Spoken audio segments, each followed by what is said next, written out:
Espero que lo que pueda compartir con ustedes pueda sumar al gran trabajo que realizan todos los días con todos los niños y adolescentes que tienen ustedes a su cargo. El día de hoy me pidieron que hablara del trastorno del espectro autista desde la etiología, que son las causas, las características y estrategias de intervención en el aula. El trastorno del espectro autista se encuentra dentro de un grupo de trastornos que son todos estos. El TEA, como las siglas lo abrevian, es un trastorno del neurodesarrollo. Dentro de los trastornos del neurodesarrollo encontramos la discapacidad intelectual, el trastorno del espectro autista, tenemos trastornos motores, trastornos de lenguaje, trastornos específicos de aprendizaje, pero también podemos tener otros trastornos que son menos frecuentes, pero que sí se pueden presentar, que es el de desregulación disruptiva del estado de ánimo, negativista desafiante, explosivo intermitente, y también me había faltado el déficit de atención con hiperactividad. Los trastornos de neurodesarrollo son un grupo de trastornos que, como su nombre lo dice, se presentan en etapas de neurodesarrollo. Una característica muy importante que tenemos que considerar es que no siempre vienen solos. Entonces, podremos tener un trastorno del espectro autista con discapacidad intelectual, pero puede ser que no tenga discapacidad. Pero también podemos tener un trastorno del espectro autista con trastorno del lenguaje, pero podemos tener un trastorno del espectro autista con un trastorno específico de aprendizaje. Entonces, una de las tareas más importantes de establecer los diagnósticos no es solamente el establecer el trastorno del espectro autista, sino también si está presente en comorbilidad alguno de estos otros diagnósticos. Porque entonces el abordaje, los ajustes razonables, el apoyo que ustedes pueden dar y que el niño necesita van a ser diferentes. Entonces, esto nos complica las cosas de alguna manera, porque es muy complicado dar estrategias que sirvan para todos. El asunto tiene que ser individual. Y de una manera muy simple, ayer platicaba con unos papás y le decía, es que tenemos que enamorar al niño. Y enamorarlo significa conocerlo. Enamorarlo significa saber qué cosas le gustan. Y entonces estaba con su esposa y me platicaba, bueno, quizá para su esposa los chocolates y los ositos de peluche no son algo que a ella le guste. Y es lo mismo en el trastorno del espectro autista. Una de las características más importantes es que tenemos que aprender a conectar con los niños, niñas o adolescentes. El niño o adolescente con TEA, tengo que aprender a conectar con él. Y así como no a todas las mujeres nos gustan los chocolates y los ositos de peluche, a los chicos con TEA no les gusta exactamente lo mismo. Y entonces, una tarea importante es aprender a conocer a quién tengo enfrente. Las características clínicas que este chico tiene pertenecen a cuál de estos diagnósticos. Para eso hay especialistas que realizan los diagnósticos y con ustedes tendría que llegar un documento que nos diga, ok, estamos ante un TEA nada más o tenemos alguna otra comorbilidad.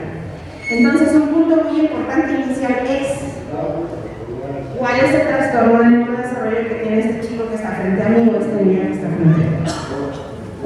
Les decía que los trastornos del neurodesarrollo tienen su origen en el periodo del desarrollo. Se van a caracterizar por déficits en el desarrollo que van a producir limitaciones en áreas específicas. Es decir, el trastorno por déficit de atención con hiperactividad, como su nombre lo dice, la dificultad está en la atención. Pero también tengo un diagnóstico que se llama trastorno de aprendizaje. ¿Hacia dónde va ese? Que le cuesta más aprender que al resto de sus compañeros. Puede la lectura, puede ser la escritura o pueden ser las matemáticas. O pueden ser globales. En el caso de la discapacidad intelectual estamos hablando de déficits o limitaciones a nivel global, porque sabemos que en la discapacidad intelectual estos niños van a tardar más en hablar, pero también van a tardar más en aprender actividades de la vida cotidiana, pero también van a tardar más aprendiendo de las reglas sociales.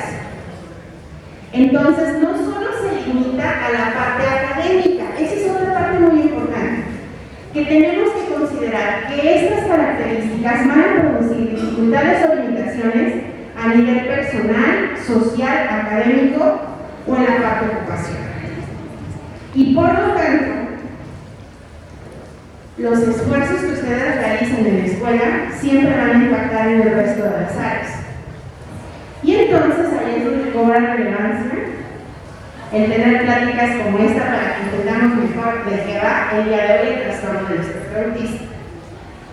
En cuanto a la etiología, es decir, a las causas, hoy sabemos que el trastorno del espectro autista, igual que cualquier otro de los trastornos del neurodesarrollo, tiene un fundamento neurobiológico. Y por neurobiológico significa que el desarrollo a nivel cerebral va a ser distinto, no necesariamente deficiente, va a ser diferente. Y que estas diferencias a veces van a traer potencialidades en algunas áreas y deficiencias en otras. Entonces, una de las cosas que de pronto podemos escuchar es que los chicos con TEA son brillantes y que van a ser sobresalientes en una área específica. Ocurre con algunos, pero no en todos. ¿Por qué no ocurren todos? Porque ya les dije que muchos chicos tienen comorbilidades con otros diagnósticos. Entonces, no podemos esperar. Una de las cosas más importantes que quisiera dejarles claro hoy es que no podemos tener a dos niños con trastorno del espectro autista iguales. Así como mujeres en este momento somos un montón y cada una de nosotras es completamente diferente. Y entonces, estos factores neurobiológicos de alguna manera favorecen a que aparezcan ciertas habilidades o que tengamos limitaciones en algunas otras. Los estudios de neuroimagen y de neurodesarrollo nos dicen que los trastornos de neurodesarrollo tienen ciertas anomalías estructurales y funcionales. A veces las estructuras son diferentes, pero no siempre. Funcionalmente, los chicos van a ser distintos. Generalmente, estas diferencias funcionales se van a dar en las regiones prefrontales, las que están detrás de la frente. Y estas regiones a nivel cerebral se encargan de que podamos planear lo que vamos a hacer, de que podamos regular, que podamos verificar. Y un punto muy importante a considerar en el trastorno del espectro autista es en la flexibilidad mental. La flexibilidad mental es esta capacidad que tenemos de cambiar por alguna otra opción cuando las cosas no salen. Es que ahorita venía manejando y había mucho tráfico y entonces venía pensando, ¿por qué otro camino me puedo meter? Es esta posibilidad de cambiar a otra opción. Y para todos los que han tenido niños o adolescentes con trastorno del espectro autista, ustedes se pueden dar cuenta que es frecuente que tengan algún anclaje fijo sobre algo. Y entonces puede ser que nos quieran hablar todo el tiempo del tema que más les gusta y que para todo encuentren en la relación con ese tema que les gusta. Puede ser incluso, hace poco platicaba con una mamá y me decía, es que el día de la graduación tuvo que ir con la mochila, porque a la escuela se va con mochila. Y no logré que no dejara la mochila y la tuvo que llevar. Pero también a veces es frecuente que derivado de esta baja flexibilidad, entonces, tengan ciertas conductas o comportamientos que pueden ser mal tomados como un trastorno de conducta, pero es el patrón fijo lo que está detrás. Entonces, por ejemplo, el otro niño que me decían es que siempre quiere ser primero en entrar. ¿Y saben por qué quería entrar de primero? Porque quería sentarse en el mismo lugar una y otra vez. Y si alguien se llegaba a sentar en su lugar, entonces se molestaba y entonces le pegaba el niño que se hubiera sentado porque es su lugar. Entonces esto tiene que ver con esta parte inflexible que es frecuente que tengan los chicos con TEA. Y de verdad no saben qué cantidad de niños llegan conmigo por un probable trastorno de conducta y no es un trastorno de conducta. Este mismo chico que les digo que tuvo que ir con la mochila, él está en secundaria, me dicen sus papás se enfermó en estos días de frío. Y entonces para él es importante ir bañado para ir a la escuela. Y pues la mamá dijo, no te puedes bañar temprano porque te va a hacer daño. Entonces vino el drama, llorar, de impotencia porque él se quiere bañar porque en la escuela se asiste bañando. Pero ¿saben qué pasa también en el salón? Que los maestros solemos decir, pues hasta que no terminen no se levantan.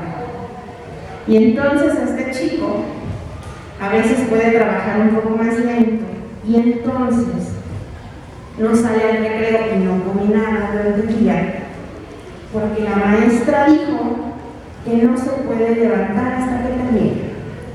Y entonces él lo toma como tal, no me puedo levantar hasta que no termine. Entonces, en estos casos, esta parte de ser inflexible o de tomar una instrucción tal cual y concretamente como se dijo, sin ver otras posibilidades, oye maestra, ¿puedo salir para ir a comer algo porque tengo hambre? No la ven y no están conscientes de eso. Para ellos la orden es, tengo que terminar y entonces me levanto. Y entonces una de las cosas que tenemos que considerar es, bueno, ¿en qué cosas es inflexible el niño que tengo enfrente? Porque a veces nuestras propias instrucciones podrían ser contraproducentes justo para él. Por eso les dije, no todos son iguales. Y entonces, considerando que hay ciertas dificultades funcionales, el espectro autista existe. De pronto podemos considerar, o hay personas que consideran que es que se los están inventando. Pero no es así, o sea, hay referentes, hay estudios, hay en este momento unas millones y millones de investigaciones que nos muestran claro que existen. Igual que el trastorno por déficit de atención con hiperactividad, igual que el trastorno del lenguaje, todos existen y hay elementos para eso. Pero también tenemos factores psicosociales. Pues resulta que algunos tienen factores de riesgo biológico. Porque nacieron antes de las 34 semanas de gestación, porque las mamás fueron menores de 16 años en el momento de nacimiento, porque pasaron más de 2 semanas en unidad de cuidados intensivos, cuando los niños tenían menos de un mes, y todos esos son factores de riesgo biológico. Entonces, si a esto le sumamos esto, más un factor de riesgo biológico, la cosa se va a complicar. Pero además, tenemos que considerar el estrés parental. ¿Cuál es el efecto que este diagnóstico tiene en los padres?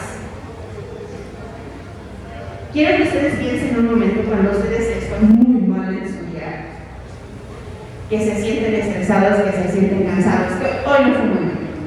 Y se acercan sus hijos, sus sobrinos a ustedes a preguntarles algo, si tienen la misma paciencia y las mismas respuestas que cuando ustedes tuvieran un buen día. Respondan. Y entonces, este es otro elemento importante, porque la interacción social va a ser limitada. Esto quiere decir que el niño busque al adulto para convivir, para tener interacción social, el número de intentos va a ser mucho menor. Y si en estos intentos el papá tenía estrés o la mamá tenía estrés, no es una buena fuente de estimulación. ¿Sí? Fíjense que recientemente hemos iniciado un trabajo con padres. Nosotros tenemos la parte del diagnóstico, pero por alguna razón de pronto comenzamos a ver, hay que ir con los jóvenes. Porque muchos de los modelos actuales para tratamientos en el trastorno del espectro autista consideran a los padres como una fuente indispensable para poder favorecer el desarrollo. ¿Y qué creen que nos hemos encontrado con los papás? Tenemos a papás que dicen, bueno, yo sé que tiene autismo y yo creo que mi labor como madre es llevarlo a las terapias que me digan. Si me dicen que tienen que ir con el médico que sea, yo lo llevo. Y al final, una de las cosas más fuertes que han tenido que aceptar es, pero no lo acepto. No acepto que mi hijo tiene trastorno del espectro autista. Lo llevo y lo traigo y soy puntual y donde ustedes me digan. Pero es de aquí para allá. De aquí para acá, no, porque todavía no lo acepto. Entonces, imagínense ustedes qué nivel de interacción social van a tener estos niños en casa. De pronto nosotros podemos considerar que los padres tienen esta obligación de aceptar al niño en el diagnóstico. Cuando tenemos a un niño frente a nosotros, lo tenemos a él, pero también hay una familia que está detrás de alguna manera, como esto que les estoy comentando. Otra de las cosas que me ha pasado mucho últimamente es que he hablado con papás y mamás, con papás varones, que es algo que casi nunca pasa, ¿no? Porque aquí en las escuelas siempre vienen las mamás. Y no saben también qué complejo ha sido estar con los padres. Los padres no llegan al diagnóstico. Casi siempre los papás, cuando están frente a mí, se rompen y lloran, y lloran, y lloran. Y ver a un hombre ahí, reconociendo sus debilidades, reconociendo que su hijo tiene algo y que eso le causa dolor, ¿eso cómo se va a traducir en interacciones sociales en casa? Entonces, una de las cosas importantes que tenemos entonces que considerar es, ok, ¿qué hay detrás? En algunos casos, esta oportunidad que ustedes dan de que los niños estén en sus salones y que ustedes los estén interactuando de alguna manera con ellos, es esa oportunidad que quizá no tienen durante todo el día. Puede ser. Sabemos que el espectro autista tiene un trasfondo genético. Y una de las cosas también, siempre los papás están buscando quién tuvo la culpa. Lo que pasa es que ellos se enojan mucho cuando ellos están embarazados. Buscan mucho esta parte. Pero también los estudios dicen, ok, puede ser que no tenga antecedentes genéticos. Puede ser que no tuvo antecedentes de riesgo biológico. Niños con espectro autista nacen en el Hospital de la Mujer, pero también en el Beneficencia Española, pero también en el Hospital Ángeles. Es decir, cuando vemos todas estas características, lo que estamos encontrando es que no es la pobreza la que trae espectro autista, ¿no? No son los enojos lo que trae espectro autista. Lo que sabemos es, ok, las últimas investigaciones apuntan a que hay distintos elementos genéticos ahí. Y entonces, entrando al espectro autista, se habla de trastorno del espectro autista cuando se tienen características de dos áreas específicas. Una, deficiencias en la comunicación social y en la interacción social en diversos contextos. Si yo tengo hipertensión en mi casa, la tengo con ustedes. La tengo en la fiesta, tomando el fin de semana, la tengo en la escuela. El espectro autista entonces tiene que ver con estas deficiencias en interacción, pero recuerden, en todos los contextos. Manifestado actualmente o por los antecedentes. Porque un niño con espectro autista no se va a mantener con la misma sintomatología cuando está en preescolar, de cuando está en primaria, de cuando está en secundaria. Y la segunda área es que tiene que tener patrones restringidos y repetitivos de comportamiento manifestado en intereses o en actividades en alguno de los siguientes puntos que les voy a explicar.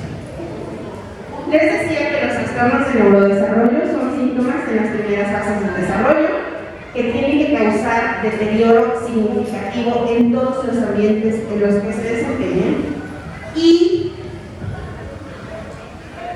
un trastorno del espectro autista no se debe a un retraso generalizado del desarrollo. Ahora, en este diagnóstico de retraso generalizado del desarrollo, es un diagnóstico que se ocupa cuando los niños no pudieron ser evaluados con pruebas clínicamente.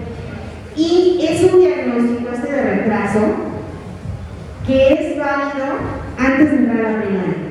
Si ya entra a la primaria se tiene que evaluar otra vez. No puede quedarse con un diagnóstico de retraso del desarrollo psicomotor. Por ejemplo, eso es frecuente que lo tengan y a veces lo tienen a los 11 años, no se llama un retraso del desarrollo psicomotor. Eso probablemente es una discapacidad intelectual, pero habrá que ver. Entonces, no se debe a eso, y la discapacidad y el TEA sí tienen comorbilidades, estaba diciendo hace rato, cuando las habilidades sociales están por debajo de lo que se espera. Les decía que teníamos dos áreas. La primera, deficiencias en comunicación social. Y esto tiene que ver con la reciprocidad socioemocional. ¿Qué es esta reciprocidad? Van a tener fracaso en cómo me acerco o en cómo converso con los demás. Y estos acercamientos pueden ser mal señalados otra vez a nivel social.